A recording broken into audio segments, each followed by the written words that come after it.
Le président Paul Biya a mis à peu près 25 directeurs généraux de sociétés en prison. C'est un bilan élogieux. Oui, c'est un bilan élogieux. Ça veut dire, vous allez voir que le corps et la fonction, je le dis dans mon ouvrage, qui a trinqué en matière de répression et d'incarcération, ce sont les directeurs généraux de Merci société. beaucoup. Alors, la parole. Non, d'abord pour le professeur M. Obama. Alors, professeur lorsque vous prenez le Cameroun de 1982, le plus gros budget géré par l'ancien régime n'a pas atteint 500 milliards de francs CFA. Vous le savez? Tout à fait. Oui, donc, alors, parce que parfois on fait des comparaisons, il y a eu 10 universités, 11 universités d'État aujourd'hui. Mais lorsque vous voyez le volume du budget que la nation a eu à gérer pour construire ce qu'il y avait à cette époque, vraiment, vous serez, je dis, très très surpris de voir que des gens ont pu faire tant de choses avec peu de moyens. Avec ce peu d'argent, on avait une compagnie maritime appelée Kamshibland. On avait une compagnie aérienne appelée Cameroon Airlines. On avait des industries, Kamsuko, CDC, c'était un financement français. Oui, nous avons une part dans le capital, c'est vrai, mais 6 novembre 1982, 6 novembre 2022, pratiquement 40 ans que le président de la République, son Excellence Paul Biya, est au pouvoir. Ce matin, nous essayerons de faire le bilan de ces 40 ans de règne du président Paul Biya à la tête du Cameroun. Avez-vous l'impression qu'en 40 ans de gestion de l'État, le président Paul Biya a réussi son pari? Je pose d'abord la question à la dame, honorable de l'UNDP. On sait que l'UNDP est un parti allié au Rassemblement démocratique du peuple camerounais. De manière générale, quel est le regard que vous jetez sur les 40 ans de règne de son Excellence Paul Biya? Merci, parfait, ici, de me donner cette opportunité encore une fois de plus. Je dirais que les 40 ans du président Biya sont des 40 ans de paix. C'est un acquis.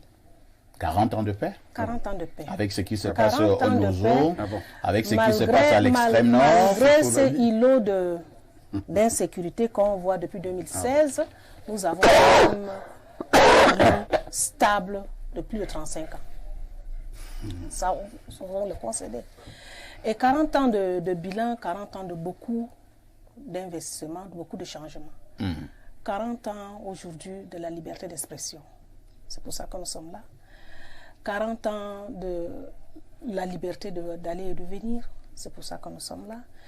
Et 40 ans la liberté de pouvoir investir là où on veut et quand on veut.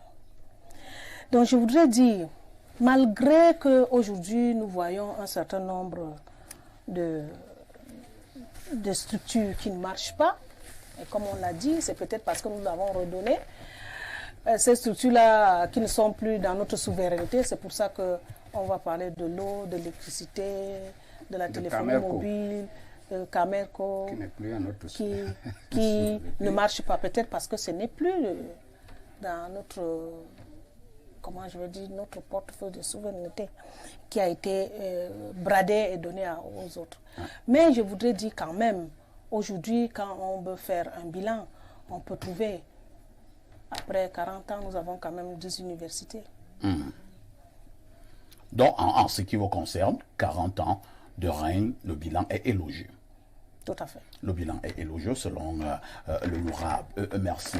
Je passe rapidement la parole à Antoine Awono. Antoine Awono, lorsque le président de la République accède au pouvoir, c'est pour ne prendre que ce secteur, celui de l'industrie, nous avions quand même beaucoup d'usines au Cameroun. Plus de la moitié de ces usines ont fermé. Vous êtes modeste? Le professeur Obama estime d'ailleurs que je suis modeste. Oui.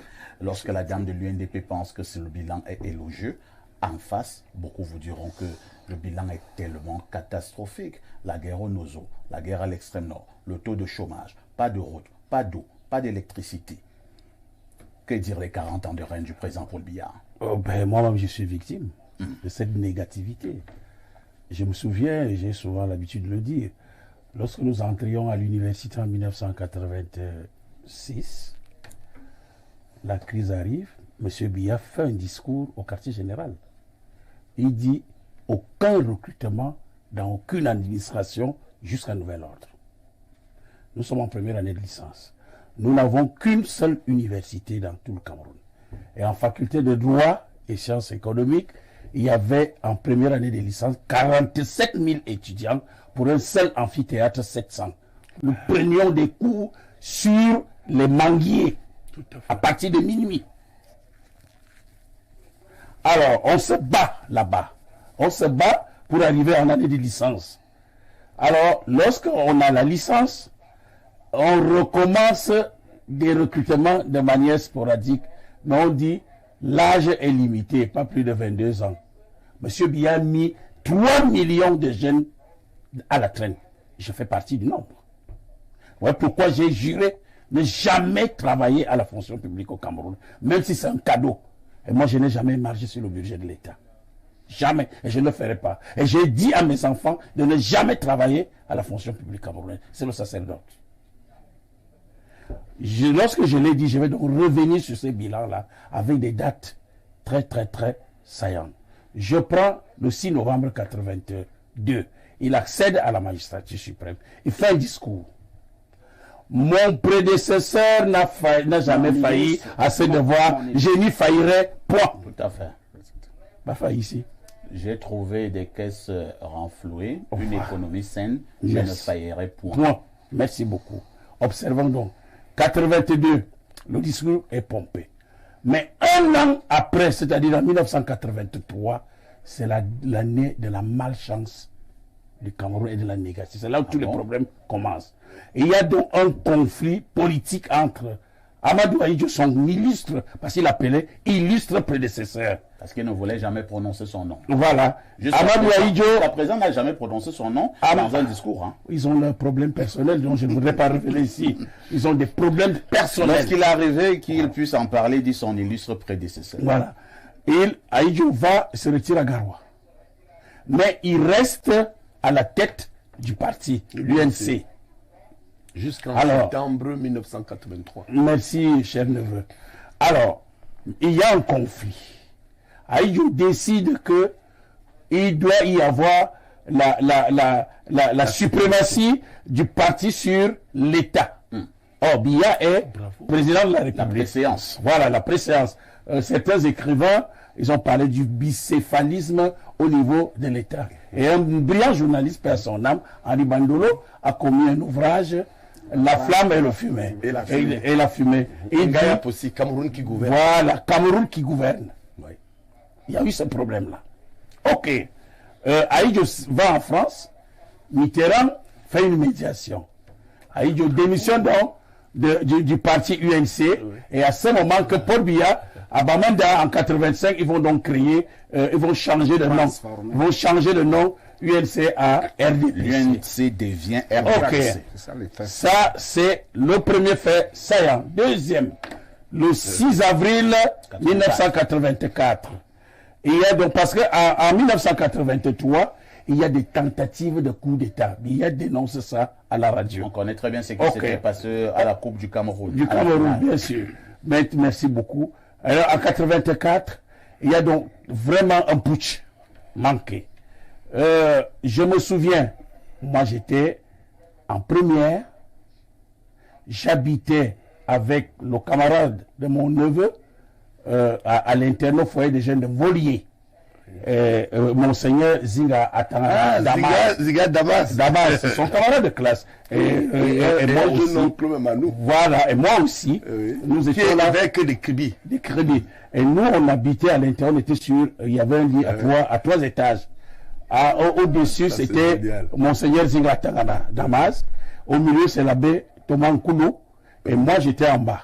Les deux ont été ordonnés prêtres. Moi, je ne suis pas parti parce que j'aime pas ces choses-là. Moi, parce que tu n'as pas eu l'appel de Dieu. Non, c'est pas question d'appel de Dieu. Vous avez des convictions personnelles. Des convictions personnelles. Alors, j'avais déjà un parent là au grand séminaire de Colbison, Monseigneur l'abbé Ombolo, qui était curé à Mélène à cette période-là. Ok. Les putschistes, merci beaucoup. Les putschistes pompent un discours. Oui. Je me souviens. Camerounais, camerounaise. L'armée nationale vient de libérer le peuple camerounais de la bande d'Abia, de leur escroquerie, de leur tyrannie, de leur rapine incalculable et inqualifiable.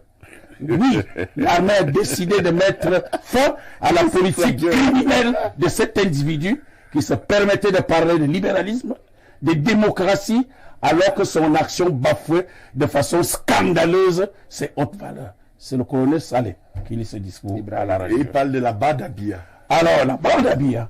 Alors, quand on regarde, on suit l'évolution de l'action de M. Biya. Est-ce que les putschistes étaient si loin? Ou est-ce que c'était des visionnaires? Tout ce qu'ils ont déclaré, c'est ce que nous sommes en train de regarder actuellement, de voir actuellement et de vivre. La prévarication de la fortune publique. Les Vous pensez oppressions. que ce qui et tout a ça. été dit en 1984 se vérifie? Se vérifie aujourd'hui. Alors, je voudrais aller du côté mystique. Il y a le 6 avril. Lu mon livre, c'est incroyable. Il Ça m'impressionne beaucoup. Voilà. Il y a le 6 avril. C'est le chiffre 6. Tout à fait. 6 novembre, en session de Paul Biya à la magistrature. Tout à fait. 6 avril 84, le putsch. Entre les deux, vous avez le mois de juin 83, là où il y a ce problème. Oui. Et vous combinez les trois, vous avez le chiffre 666, le chiffre de la bête. C'est là où l'UNC. Et voilà. Quelle recherche? Alors c'est là où nous évoluons. Après dans ces 6, nous avons encore une autre date avant les dates de 93 et autres. C'est la date de 90. En 90, on pompe une loi, la loi de 90 sur la liberté d'association, liberté de conscience, liberté religieuse et autres. Alors les sectes commencent donc à foisonner au Cameroun. Et un grand journaliste au Cameroun, perd son âme, Lucien Mamba, qui vient avec donc, la Rose-Croix d'or.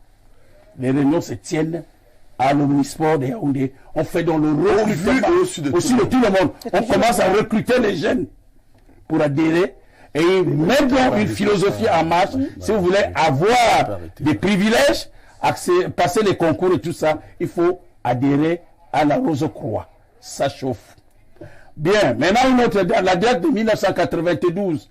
Il y a des élections présidentielles et maintenant c'est la crise avec Frundi, le SDF, qui a été légalisé en 90 à Bamenda.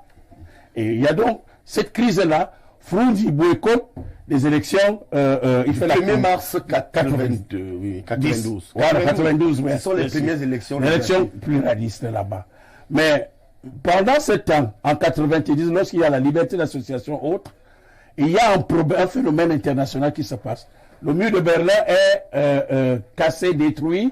Et il y a Mitterrand qui convoque dans le sommet de la Bonne. À partir de ce sommet-là, on dit démocratisation. Prime à la démocratisation. Voilà. Et on associe l'aide à cette démocratie. C'est la période des conférences nationales souveraines.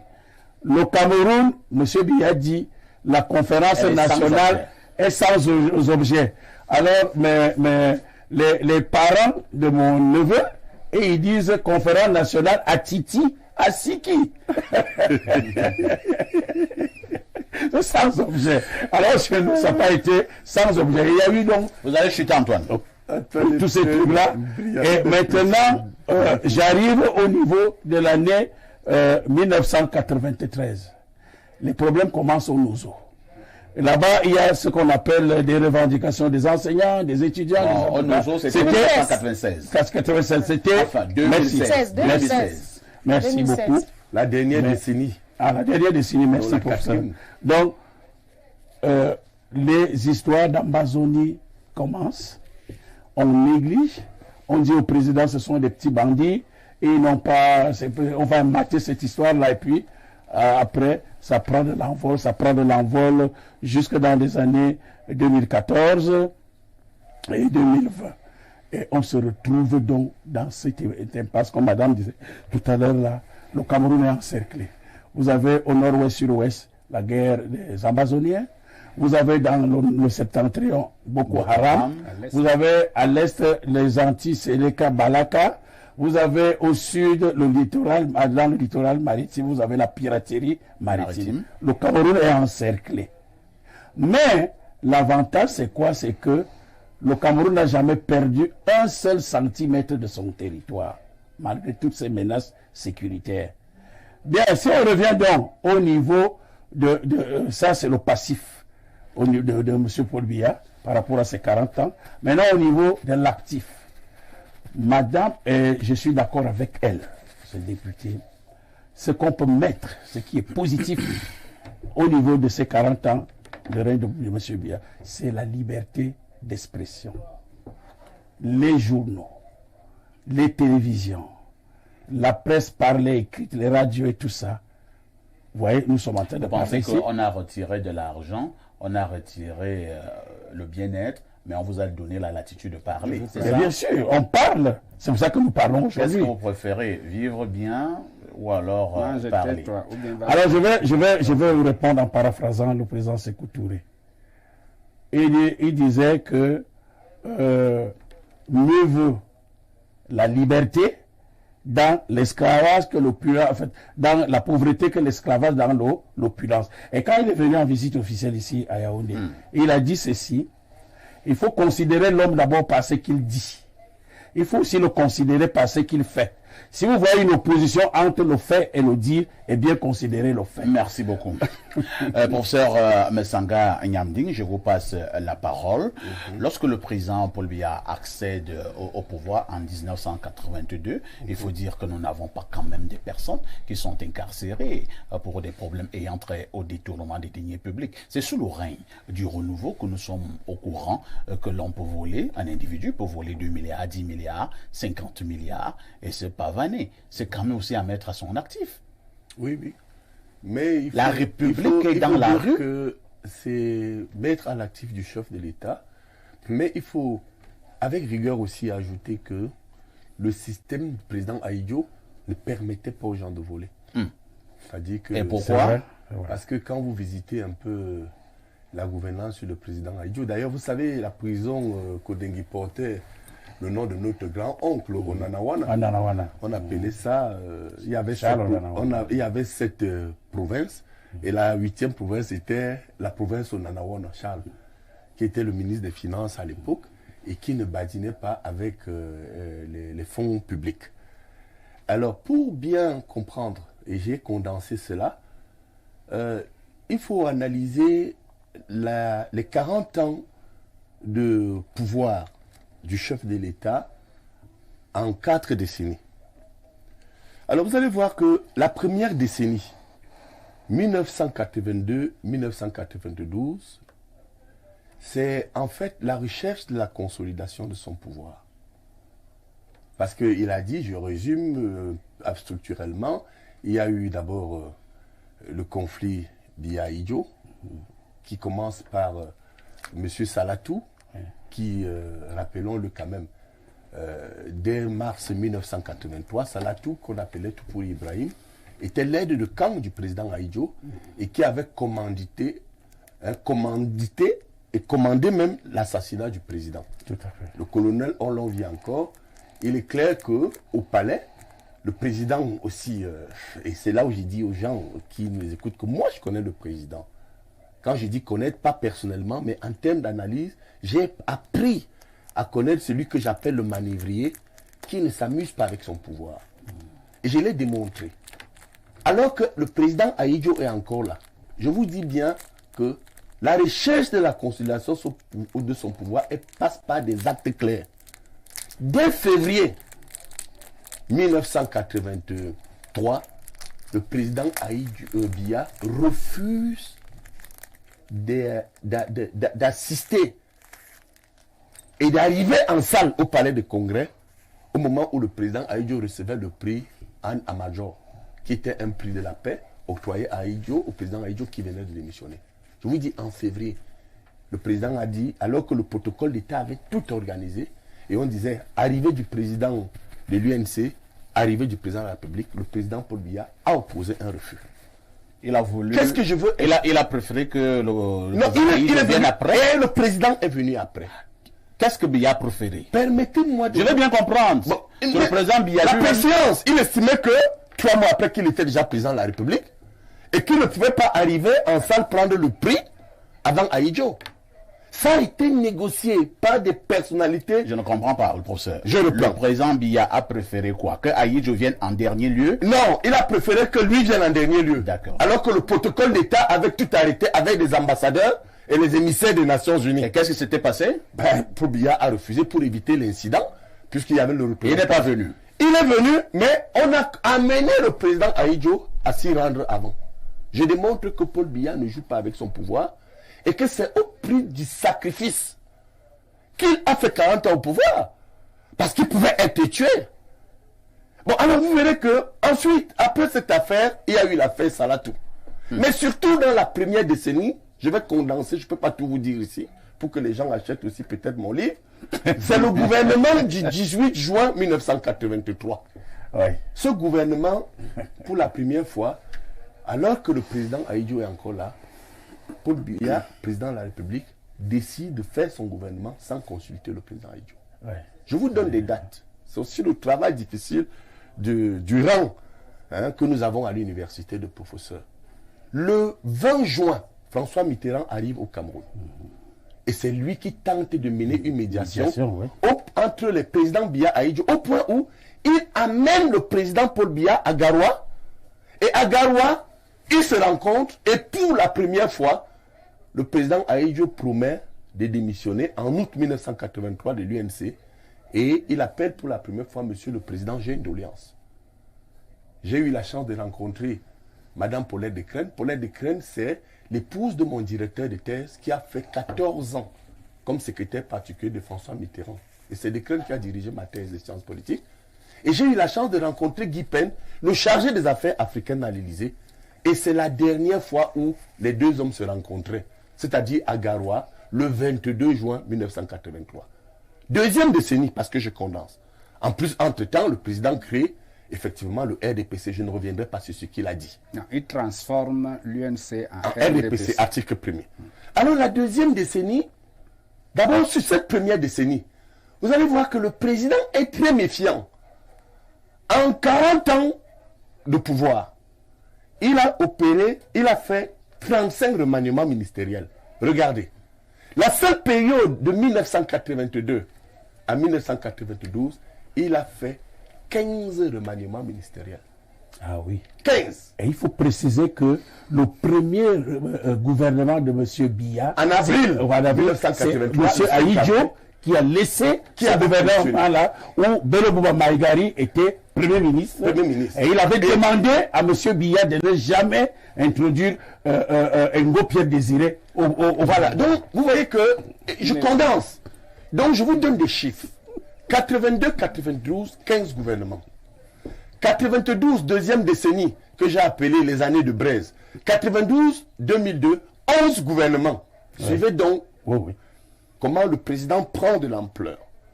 Il prend de l'ampleur avec la multiplication des gouvernements? Non, la maîtrise du pouvoir. Ça diminue. Ça diminue, bravo.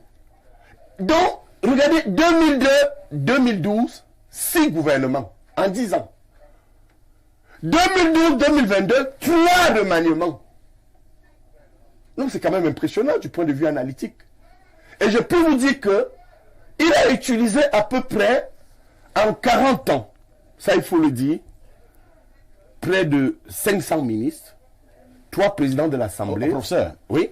Pour l'instant, oui. Ça c'est l'histoire. Je voudrais que nous n'avons pas de temps, que nous allions sur certains faits de règne du président. Je vous ai parlé des détournements. Est-ce qu'on peut dire 40 ans de détournements? Bon, alors, il y a une construction et un style de gouvernance qui fait que le président Paul Biya ne maîtrise pas, du moins il n'a pas à ses côtés, des hommes qui ont une préoccupation forte sur la réalité économique du Cameroun.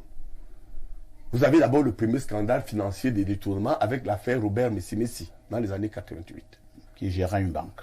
C'est le directeur général qui a dépouillé le système et a accusé la famille présidentielle. Avant ça, professeur, il y avait l'affaire Kolo Fanga. Kolo Fanga qui était directeur de postes, qui est d'ailleurs mort en prison. En prison. Bon, alors donc vous voyez que en fait, les détournements de fonds ont 2 origines. Premièrement, il faut le reconnaître, la confiance à un moment donné, et j'ai peur de le dire, la tentative de recentrage en créant des hommes d'affaires dans notre clan Béti qui ne maîtrisaient rien.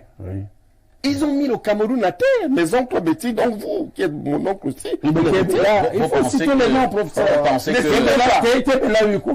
que je disais, certains, toujours est-il que, je vous donne un chiffre. Vous pensez qu'au niveau des autres ethnies, c'est là-bas qu'on a... Je vous dis que c'est les Béti, mes oncles, et j'espère que le CNC, comme ils visent tout le monde, n'importe quoi. Apparemment, vous avez peur de parler des autres ethnies. Ça veut dire quand vous parlez des petits, c'est plus facile, n'est-ce pas? Moi, je vais dire, hein, je vous donne. Vous pensez que les Bamileke, je vous donne Nana Petit Jean, Nana Petit Jean, vous ne parlez pas des Bamileke, vous ne parlez pas des nordistes, qui ont également bénéficié de ces mannes. Je vais dire que le président on va pas de tromper l'histoire, professeur. Non, permettez-moi de vous répondre.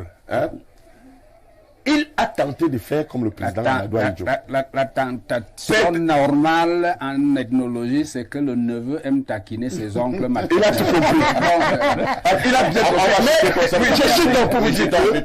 Mais attendez quand même, hein, en arrivant, le président Paul Biya est conscient d'une chose, n'est-ce pas? Les hommes d'affaires à son arrivée sont essentiellement nordistes et de l'Ouest.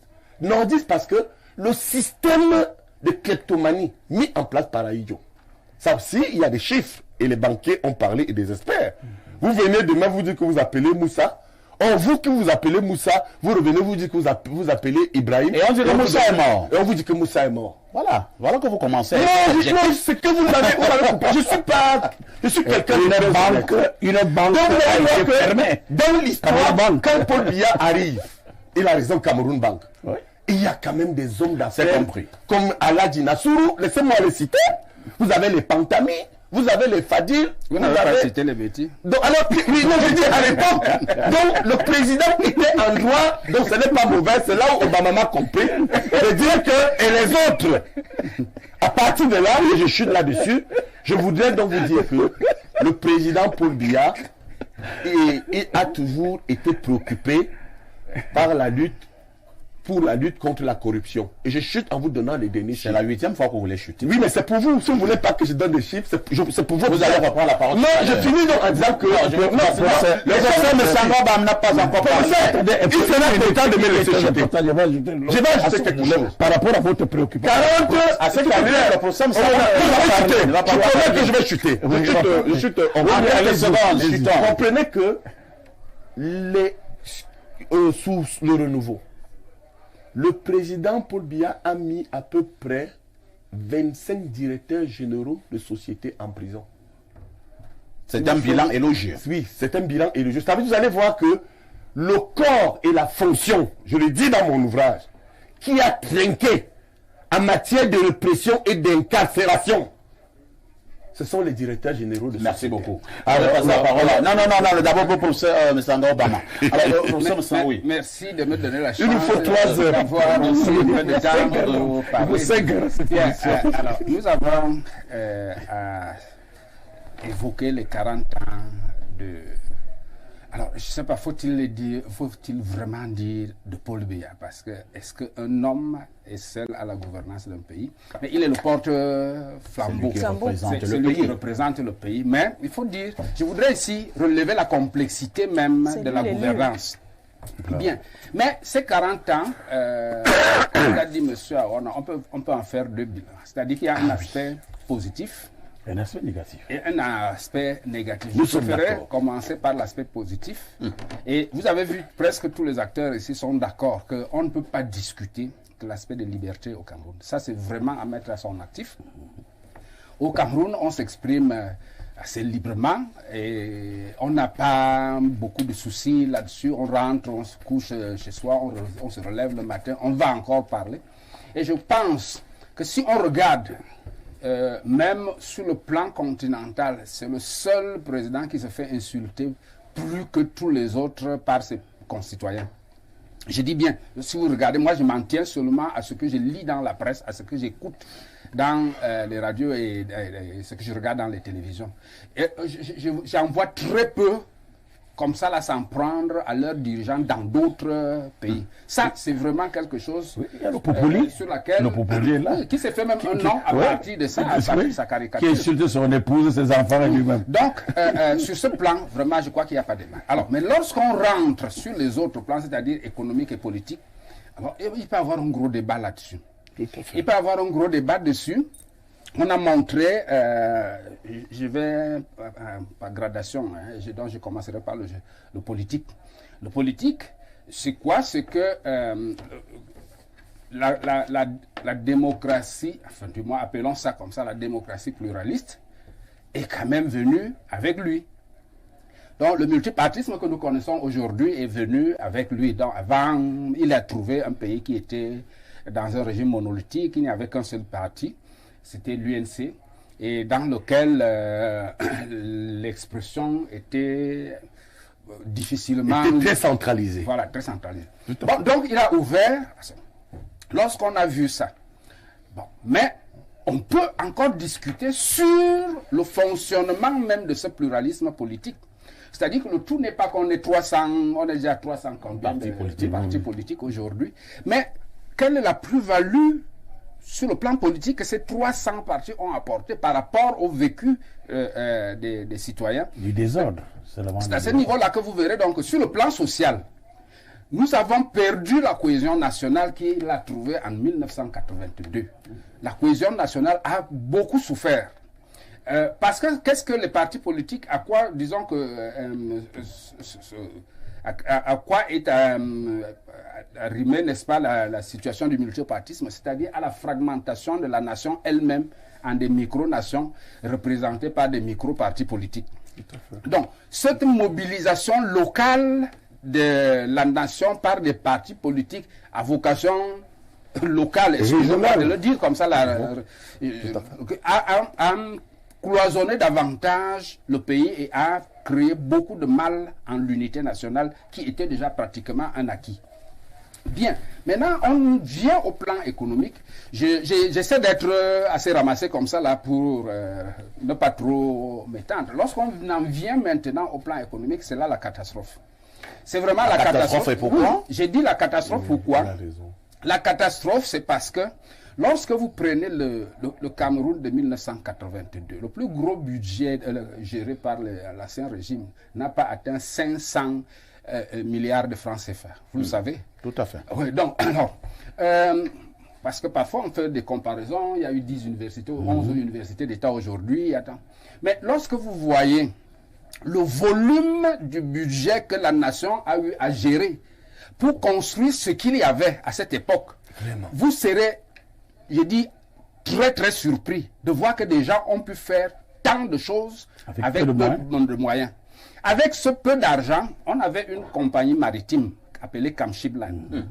On avait une compagnie aérienne appelée Cameroon Airlines. On avait des industries, Kamsuko, CDC, c'était un financement français. Oui, nous avons une part dans le capital, c'est vrai, mais celle qui était vraiment nationale, c'était la Kamsuko. Vous avez Sonel, SNEL. Toutes les entreprises ont fermé. Oui, bon, toutes les entreprises ont fermé. Et le pays en a souffert sur le plan économique parce que il ne faut pas oublier qu'à un moment donné, il y a eu une situation de conjoncture qui a mené... On en vient maintenant. La conjoncture, pas élargir cet aspect-là. Il y a toujours une raison. Est-ce que vous pensez qu'il n'y avait pas eu de problème de conjoncture négative avant? Vous savez, la crise de 1976, 77, 78, si je ne me trompe pas, était très très grave et les Camerounais ne l'avaient pas senti. Et surtout la lutte contre le maquis qui a duré jusqu'en 1971. Donc, la conjoncture n'est pas née en 82, du moins ce qu'on appellera la conjoncture, c'est-à-dire la conjoncture négative, n'est pas née en 82. Il y a eu des crises gérées bien avant et que les Camerounais n'ont pas senti. Et sur le plan structurel, vous savez, en 1982, la population rurale au Cameroun est d'environ 60%, sinon un peu plus. Alors, pourquoi je le marque?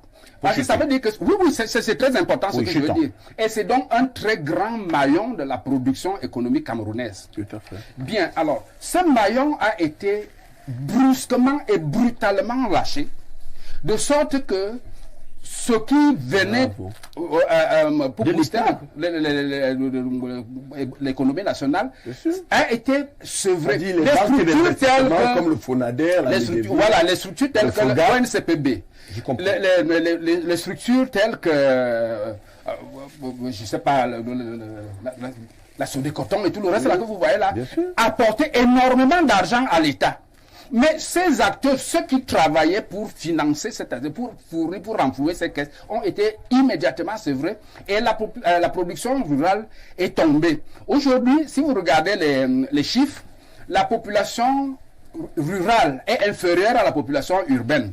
Qu'est-ce que ça veut dire? On peut croire qu'on a créé beaucoup plus de villes entre-temps. Non, c'est que les gens ont fui le milieu rural pour venir dans les villes. L'exode rural, qu'est-ce que ça a créé? L'insécurité en ville, le chômage et l'insécurité alimentaire. L'insécurité alimentaire, donc la précarité économique. Ajoutez donc à ça ce qu'on appelle généralement la malgouvernance, c'est-à-dire la prévarication que vous avez évoquée. Vous avez trouvé la raison pour laquelle j'ai dit que c'était une catastrophe, parce qu'à ce moment-là, si je dois résumer vos propos, le seul point positif que vous avez vu en M. Biya, c'est la liberté d'expression. C'est le point sur lequel il n'y a pas de débat. C'est-à-dire tous les acteurs sont d'accord avec catastrophique. Non, j'ai dit le bilan politique est mitigé. Le bilan politique est mitigé. Mais le bilan économique est aussi unanimement reconnu comme catastrophique. Ça, moi, je sais pas moi qui l'ai. Antoine Awono, parlons un peu. Avec votre permission, j'ai publié un article là où je rends l'administration responsable d'un certain nombre de choses. J'ai dit, en termes de communication, j'ai dit, quand faire c'est dire. Et j'ai pris la promotion de l'élite comme un autre facteur de l'échec. Lorsqu'on vous promeut, non pas sur des critères de valeur, non, lorsqu'on vous promeut sur des critères soit d'appartenance religieuse, c'est-à-dire soit vous êtes exclusif ou franc-maçon, parce que les gens voient forcément le tribalisme au Cameroun. Il n'y a pas de tribalisme d'État au Cameroun. Je suis d'accord. Si oui, il n'y a qu'un seul tribalisme sectaire. C'est-à-dire qu'il y a deux sectes qui se divisent les positions sociales au Cameroun. Soit que vous êtes dans l'une, vous prospérez par les frères qui vous soutiennent, soit que vous dans l'autre, c'est les autres frères qui vous soutiennent. Si vous n'êtes dans aucune, vous êtes abandonné, vous n'avez rien, et ça a continué donc à crisper encore les problèmes sociaux au Cameroun, et qui aboutissent à ce qu'on a déjà évoqué là, qui explose sous une autre forme, le nozo. On vous a compris pour ça, Antoine Awono, parlons. Ils ont parlé deux fois, je n'ai parlé qu'une fois. Une seule fois. Moi, je parlons un tout petit peu de cet aspect ayant trait à ce que les autres appellent les loges, ainsi de suite. À l'époque du président Amadou Yahya, certainement que ces loges existaient déjà, mais avec le président Paul Biya, n'avez-vous pas eu l'impression que ça devient un peu plus compliqué d'avoir une ascension si vous n'appartenez pas à une loge? Est-ce qu'il faut dire qu'avec le président Paul Biya, il y a également eu la promotion de loges au détriment du petit peuple? Bien sûr, c'est pour cela que je vous ai dit que la malchance des Camerounais a commencé à 3 dates. 83, mois de juin, 18, il en a parlé, le chiffre 6. 6 novembre, 6 juin 83, 6 novembre 82. 666. Et ça fait 66. C'est la marque de la bête. C'est là où on ouvre la porte donc au diable au Cameroun. Parce qu'en fait, c'est le diable qui commande au Cameroun. Ah bon? Maintenant, le clos, très grave, le clos, c'est en 90, avec cette liberté d'association. Les loges ont commencé à foisonner. Mais soyez, il y en avait. La Rose-Croix existait. Et le père même, c'est lui qui a apporté la Rose-Croix au Cameroun. Non, c'est Dayas. Oui, c'est Dayas qui est venu officialiser cette histoire-là. Les Ojoula étaient des francs-maçons. Et si André-Marie Mbida a été chassé du pouvoir, c'est à cause de cette histoire de franc-maçonnerie entre Ojoula et lui. Bon, je ne voudrais pas arriver au niveau de ces pactes qui ont été que Ojoula a imposé à André-Marie Mbida, mais il a refusé. Et c'est pour ça qu'il a demandé aux Français de partir pour le camp du Cameroun. Ça, c'est une autre partie de l'histoire. Bon, les loges arrivent donc. Il y en avait au Soaïdjo, mais pas trop. Pas trop. Aïdjo même était dans une loge. Ça, ce n'est un secret pour personne. C'est vrai. Si. Il était franc-maçon. Non seulement il était franc-maçon. Mais il était sérieux. C'est très sérieux. Et puis c'était très discret. Parce que maintenant, on se peut voir avec des insignes maçonniques, trois têtes, les macarons qui sont dans des voitures, ainsi de suite. À ne pas confondre avec mon mouchoir. Hein. Non, des grosses bacs, à ne pas confondre. Alors comme ça, nous sommes arrivés presque au terme de ce programme. En 40 ans de pouvoir du président Paul Biya, que retenir? Le pays, pour certains, est dans la boue, alors qu'il avait quand même trouvé un pays qui était debout. Oui, en réalité, comme le temps qui nous est imparti est court, je vais condenser. Les clubs font feu de tout bois, c'est-à-dire les réseaux. Reconnaissons-le, les PD et les francs-maçons. Ça m'a coûté cher, je le dis bien. Est-ce qu'ils sont distincts? Permettez-moi de vous dire, parce que il y a un ami membre du gouvernement qui m'a averti. Il m'a appelé 2 semaines avant qu'on convoque. Je condense pour vous donner une idée du système. Il faut des gens pour apporter des témoignages. J'en suis parmi ceux-là.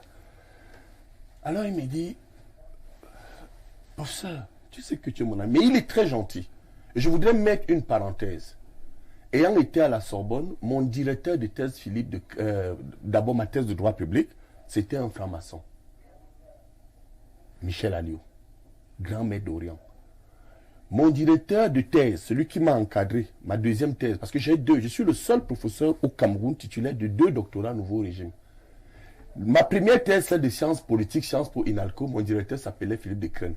Il était de la Grande Loge de France. Ils ne m'ont jamais conditionné. Je voudrais apporter un témoignage ici.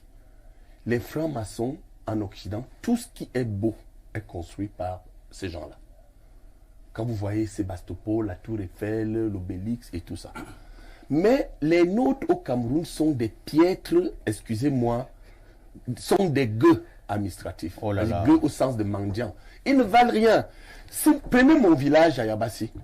Si vous voyez Yabassi, mon village paternel, et qu'on vous dise que 98% des gens qui ont occupé de hautes fonctions sont des francs-maçons, vous allez croire que ce sont des diables. Et mon témoignage, et je termine là. Ce ministre qui est franc-maçon et qui m'adore, qui ne m'a jamais fait du mal, m'a dit à deux que tu es quand même un universitaire. D'ailleurs, ce que la majorité des francs-maçons font ici, ce n'est pas ce qui est prescrit. Oui, mais parce qu'ils sont dans des cases de soumission, ils sont devenus fous. domination. Parce que je voudrais vous dire quelque chose. Vous pensez que cette affaire a été tropicalisée? Oui, mal effectivement. tropicalisée. Parce que je vais vous dire la vérité. C'est un recrutement de subordination. J'ai eu à faire une sous-spécialisation qu'on appelle l'anthropologie. J'ai fait l'anthropologie des religions. Je vous assure que en faisant l'anthropologie des religions, je suis maçonnologue, rosocologue, c'est-à-dire quelqu'un qui a étudié leur comportement. Tel que c'est pratiqué en Occident, ce n'est pas une mauvaise chose. Ou alors ici, nous faisons simplement de la sorcellerie. Non, ils sont devenus fous parce qu'ils mélangent ça avec beaucoup d'autres choses. Maintenant, je chute en vous disant que ce membre du gouvernement qui m'a dit, parce que n'oubliez pas que je suis chef traditionnel, chez moi c'est interdit, je ne peux pas être franc-maçon, m'a donc dit que bon, ça m'a gêné, je ne peux pas être, il nous suit, je ne peux pas être quelque part, étant proche de toi, mais on a décidé de te tuer. Oh là là. Je lui dis pourquoi. Alors, ils m'ont appelé, ils disent, mais le professeur Messanga Nyanding, il est à l'IRIC. Est-ce qu'il est avec nous? Il me dit, les enquêtes sont venues. On a dit que Messanga n'est ni franc-maçon ni rosicrucien. Ils se sont étonnés. Ils disent, mais comment a-t-il fait pour entrer à l'IRIC? C'est lui qui me le dit. Il était à cette réunion. Alors on lui dit, il était déjà maître de conférence des universités françaises. Mon contrat est là, tout le monde peut venir. Je suis venu au Cameroun avec un contrat. Ça, je ne suis pas venu demander l'emploi. J'étais un enseignant à l'étranger, recruté dans son pays. On dit, mais l'IRIC qui est devenu majoritairement notre affaire. Je vous le dis, que les gens disent ce qu'ils veulent. Je vous dis que 90% des gens qui travaillent aujourd'hui à un certain niveau à l'université sont des francs-maçons, des rosicruciens ou encore ce que le président a appelé en 98 font des vices, Mais les mauvais vices. mais c'est dangereux là. Est-ce que vous avez fait un sondage, vous avez mené une enquête? Parce que écoutez, c'est très facile de donner vous savez chaîne. le choc que j'apporte dans mon ouvrage. Je demande dans mon ouvrage qu'on dépénalise l'homosexualité et la franc-maçonnerie, surtout l'homosexualité. Vous savez pourquoi? Non. Si on dépénalise, les gens vont se découvrir. Et le petit chantage que certains font aux gens pour leur donner une promotion sera connu. Parce que, comme moi j'adore, excusez-moi, je ne vous le cache pas, je vais utiliser un terme qui va vous choquer. J'aime le mbinda, j'aime les femmes. C'est-à-dire que je suis un esclave des nichons et bien. C'est-à-dire que vraiment. Alors, vous allez voir que les petits bonhommes qui vont souvent. Parce qu'il y a un chantage. Les gars vont faire leurs affaires là dans le noir, n'est-ce pas? Vous allez voir que si on les pénalise, mais un gars va se lever, va dire que non, toi là, est-ce qu'on ne fait pas ça? On saura donc que d'autres ne bindent pas les femmes comme nous. Et qu'est-ce que ça va changer? Ça va faire que les bisexuels seront connus. Oui. Et nous, dans nos coutumes, nous serons où les placer. Merci beaucoup. Voilà pourquoi je pense que le plus grand mal qui a été fait dans ce pays, ce sont les sectes Oui. maçonniques, rosicruciennes, ayant créé des réseaux. Et c'est ce qui a fragilisé le renouveau. C'est compris beaucoup.